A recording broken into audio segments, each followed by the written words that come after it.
Hello दोस्तों, एक बार फिर से आप सबका अपने YouTube चैनल पर स्वागत है। तो दोस्तों, आज हम आपको जवाहर नवोदय विद्यालय एंट्रेंस एग्ज़ाम 2022 के लिए मैथ के कुछ महत्वपूर्ण प्रश्नों को हल कराएंगे, जो आपके एंट्रेंस एग्ज़ाम की दृष्टि से बहुत ही इम्पोर्टेंट हैं और ये प्रश्न आपके एंट्रेंस एग्ज़ाम में प्रतिवर्ष पूछे जाते हैं। तो देखते हैं प्रश्न नंबर 1। तो जैसा कि आप लोग देख पा रहे होंगे कि हमारा प्रश्न नंबर 1 लिखा है 600 का 12 सही 2/3% बराबर क्वेश्चन मार्क। मतलब हमको 600 का 12 सही 2/3% का मान ज्ञात करना है। तो देखो ज़रा, हम लिखेंगे 600। अब यहाँ पे लिखा है का, तो का मतलब होता है गुणा, तो यहाँ हम लगा लेंगे गुणा का चिन्ह। अब ये तुम्हारी एक भिन्न दी गई है जो सही बटा में लिखी गई है। तो सबसे पहले हम इस सही बटे भिन्न को परिमेय रूप में मतलब P/Q के रूप में लिखेंगे। देखो लिखा है 12 सही 2/3। तो इसका तरीका क्या होगा कि जो 12 का गुणा हम 3 में करा देंगे, 12 का गुणा 3 में करा देंगे और जितना गुणा कराने के बाद आएगा उसको हम अंश में जोड़ देंगे। तो देखो 12 का पढ़ा पढ़ेंगे 3 बार, तो 12 3 36, 36 में हम 2 जोड़ देंगे। तो 36 में जब हम 2 जोड़ेंगे तो हो जाएगा 36 2 38। तो मतलब ये हो जाएगा 38 बटे, अब बटे जो तुम्हारे यहाँ पे लिखा है, यहाँ कितना लिखा है 3 लिखा है, तो वही बटे 3 यहाँ पे हम लिख देंगे। तो ये आ गया तुम्हारा 600 गुणते 38/3, लेकिन उसमें परसेंटेज का चिन्ह लगा है। तो जो हम उस चिन्ह को हटाएंगे तो यहाँ पे बटे 2 जीरो और आएंगे, क्योंकि परसेंट का मतलब होता है 100 का भाग देना। तो वहाँ पे 3 है तो 300 हो जाएगा। अब हम इसको हल करेंगे तो देखो 1 जीरो से 1 जीरो ये कट जाएगा, 1 जीरो से 1 जीरो ये कट जाएगा। अब 3 से तुम्हारा 6 कटेगा 2 बार, 3 दूनी 6। तो देखो यहाँ बचा 2 गुणते यहाँ बचा 38। अब हम 38 का गुणा 2 में कर लेंगे तो हमारा प्रश्न का उत्तर आ जाएगा।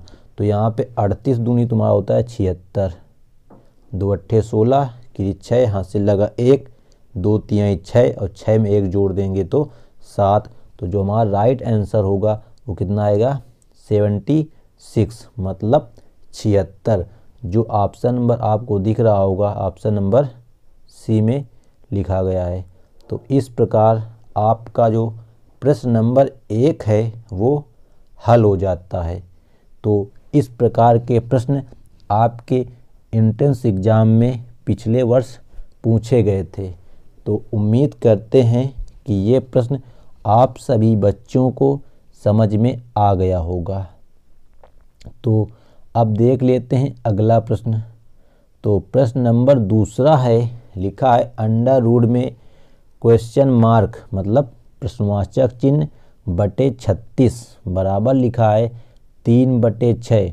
तो आपको बताना है कि जो प्रश्नवाचक चिन्ह है इसकी जगह हम क्या रखें तो हमारा जो आंसर है वो 3/6 आ जाए। तो देखो ध्यान से कैसे हम इसको हल करेंगे। यहाँ लिखा अंडर रूट प्रश्नवाचक चिन्ह बटे लिखा है 36 बराबर हमको लाना है 3/6। तो यहाँ पे अंडर रूट लगा है, अंडर रूट का मतलब है कि वर्गमूल लेना। जैसे प्रश्नवाचक चिन्ह की जगह हम कितना रख दें कि उसका वर्गमूल 3 आ जाए। तो हमको पता है कि 3 का वर्ग 9 होता है और 9 का वर्गमूल 3 होता है। तो मतलब अगर इस प्रश्नवाचक की जगह 9 लिख दिया जाए, जब हम 9 लिख देंगे तो ऊपर हो जाएगा, देखो क्या हो जाएगा बराबर अंडर रूट 9/36।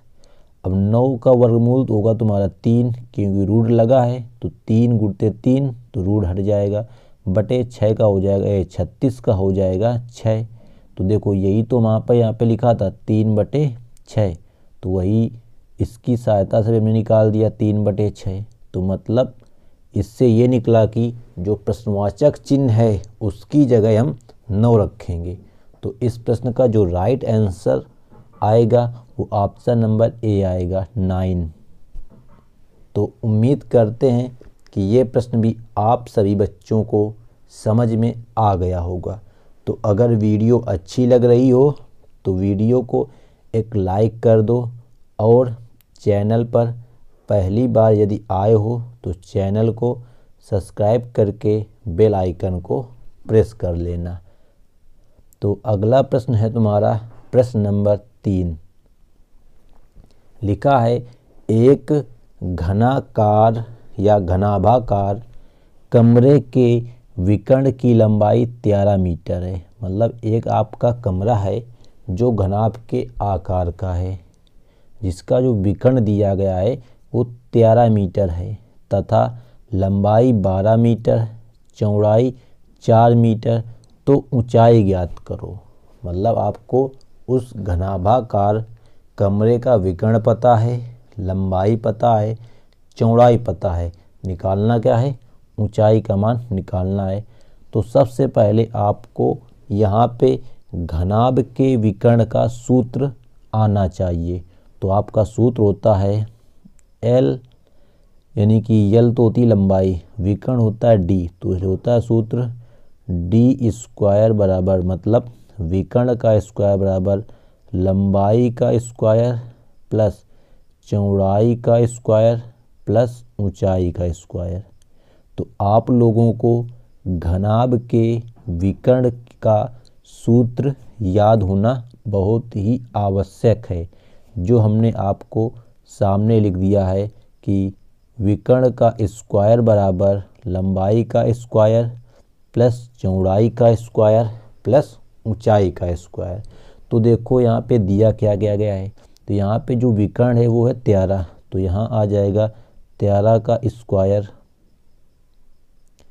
13 का स्क्वायर बराबर लंबाई कितनी है, लंबाई 12 मीटर, तो हो जाएगा 12 का स्क्वायर प्लस चौड़ाई कितनी है 4, तो हो जाएगा 4 का स्क्वायर प्लस ऊंचाई, ऊंचाई यानी h हमको निकालना है, तो ये लिख देंगे h का स्क्वायर। अब हमको इसको हल करना है। तो देखो यहाँ लिखा 13 का स्क्वायर, तो 13 का स्क्वायर मतलब 13 का वर्ग, तो 13 गुणित 13, तो आपको याद होना चाहिए कम से कम 40 तक वर्ग आने चाहिए। तो 13 का वर्ग हो जाएगा 169 बराबर यहाँ लिखा है 12 का वर्ग, तो 12 का वर्ग हो गया 144 प्लस 4 का वर्ग 16 प्लस h का वर्ग। तो देखो हम क्या करेंगे, यहाँ पे 144 में 16 जोड़ लेंगे और उसको हम इधर पक्षांतर कर लेंगे इस तरफ, तो घट जाएगा आकर के। तो 144 में 16 जोड़ेंगे तो कितना हो जाएगा 160 हो जाएगा। तो इधर 169 लिखा है, जब 160 इधर आएगा पक्षांतर करेंगे तो माइनस हो जाएगा बराबर इधर क्या बचेगा केवल ऊंचाई h स्क्वायर। ठीक, इसके बाद यहाँ 169 में हम 160 घटाएंगे तो कितना बचेगा 160 में, यानी कि 169 में 160 घटा देंगे तो कितना बचेगा 9, तो यहाँ तो हो जाएगा 9 बराबर इधर लिखा है h स्क्वायर। लेकिन हमको h स्क्वायर का मान तो निकालना नहीं है, हमको h का मान निकालना है। तो 9 जो है उसको हम लिखेंगे 3 का वर्ग, क्योंकि 3 का वर्ग ही होता है तुम्हारा कितना 9। तो देखो अब यहाँ से क्या होगा, स्क्वायर से स्क्वायर कट जाएगा, तो ये आएगा इधर 3 बराबर h, मतलब h बराबर 3 मीटर। तो देखो किस ऑप्शन में दिया गया है 3 मीटर, तो ऑप्शन नंबर बी में दिया गया है तुम्हारा 3 मीटर। तो इसका जो राइट आंसर आएगा वो ऑप्शन नंबर 3 यानी बी आ जाएगा 3 मीटर। तो इस प्रकार हम घनाभ के विकर्ण का सूत्र लगा करके उसकी ऊंचाई को ज्ञात कर लेते हैं। तो आप लोग अपनी नोटबुक में इस सूत्र को ज़रूर लिख लें। जो है हिंदी में लिखना हो तो हिंदी में लिख लेना, विकर्ण का वर्ग बराबर लंबाई का वर्ग प्लस चौड़ाई वर्ग प्लस ऊंचाई वर्ग। बस आपको इन 4 चीज़ों में से कोई 3 चीज़ें दी गई होंगी और चौथी चीज़ निकालनी होती है। तो इस प्रकार आपका प्रश्न नंबर 3 हल हो जाता है। तो इसी प्रकार आपका अगला प्रश्न आता है प्रश्न नंबर 4। लिखा है एक पुराना स्कूटर रुपये 6,000 में ख़रीदा गया। मतलब एक पुराना स्कूटर को किसी ने 6,000 रुपये में ख़रीदा और उसकी मरम्मत पर 1,000 रुपये खर्च हुए। मतलब वो पुराना था तो उसमें कुछ ना कुछ कमियां रही होंगी या वो स्टार्ट नहीं हो रहा होगा, तो उसमें क्या हुआ कि उसको बनवाने में 1,000 रुपये खर्च हुए।